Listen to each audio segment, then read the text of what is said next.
ఒక కర్రీని టేస్ట్ చూసి ఆ కర్రీని తినాలా పడేయాలా అనేది మనం వేసే మసాలాల పైనే ఆధారపడి ఉంటుందండి. అలాంటి మసాలాలు ఇంట్లోనే ఎలా తయారు చేసుకోవాలో చూసుకుందామండి. ఇప్పుడైతే నేనైతే ఫిష్ మసాలానైతే తయారు చేస్తున్నానండి.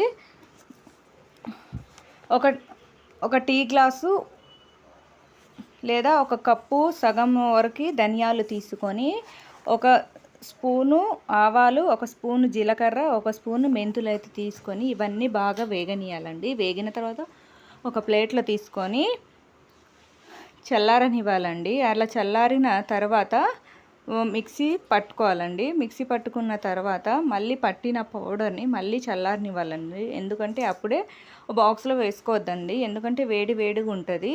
సో అంటే పాడైపోయే ఛాన్సెస్ ఎక్కువ ఉంటుందండి. బాక్స్లో పెట్టేటప్పుడు మూతను మాత్రం టైట్గా పెట్టుకోండి. లైక్ అండ్ సబ్స్క్రైబ్ చేయడం మర్చిపోకండి.